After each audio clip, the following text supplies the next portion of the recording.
It is my pleasure to set exam questions for today in the next 10 minutes. The first question is about global spread and adoption of Athena Swan.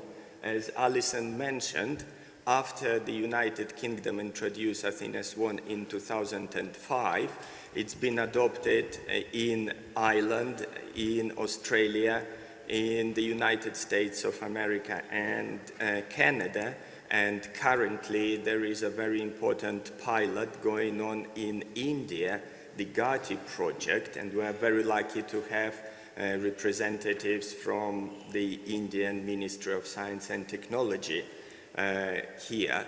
So the question is, how do we learn from gender equality interventions in different settings and across different countries?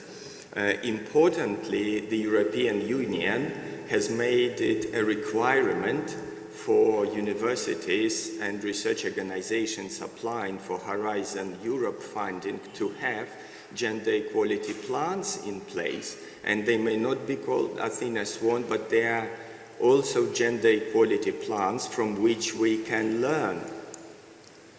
In terms of science, as a researcher, I'm passionate about evidence to see what works for whom and in what circumstances.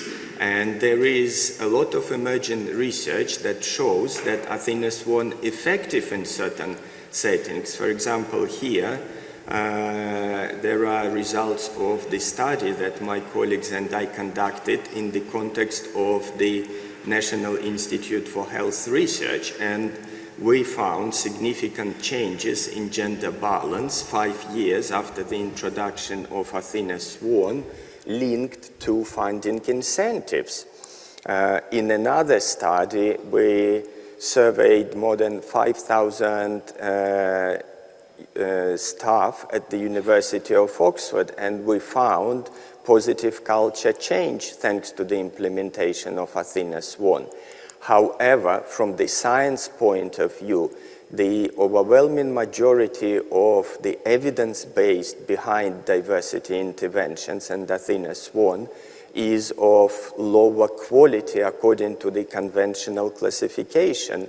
The majority of studies are based on expert opinions, case reports, qualitative studies, cross-sectional surveys, or narrative reviews of this evidence. So the question, how do we raise the quality of the evidence based behind diversity interventions, and Athena Swan in particular?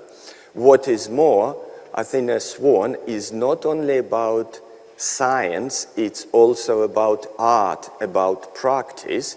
And I really like this Roman coin with Janus, the two-faced god, because it reminds me of Athena Swan.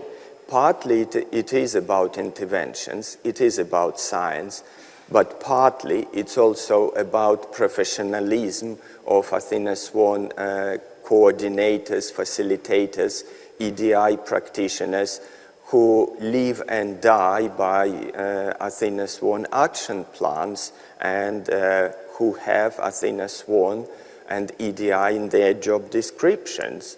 And if Athena Swan provides tools to develop action plans, a lot depends on professional knowledge, expertise, and experience of people involved in the implementation of Athena Swan, either self-assessment team members or Athena Swan practitioners. And just to stress this point, tools alone are not enough.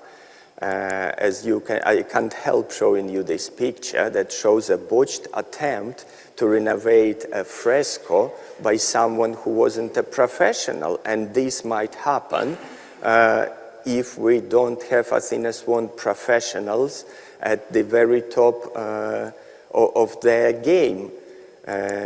So the key messages or the key questions for our exams in the next 2 days are, The global spread and adoption of Athena Swan and gender equality plans in general provides opportunities for learning from different settings. How do we do this? And the answer might be using common frameworks and methods. Another important point is that professionalizing equality, diversity, and inclusion work can facilitate implementation success. How do we create professional development opportunities for SAT members and for Athena Swan practitioners? Can we use this conference, for example, as a vehicle to provide professional training and recognition? Do we need to have fellowships for Athena Swan practitioners?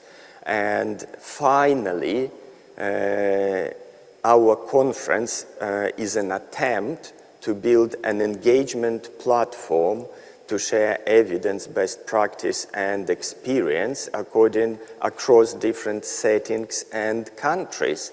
And I hope that in the next 2 days we'll find ways to maximize on these great opportunities, both in person and online. Thank you very much.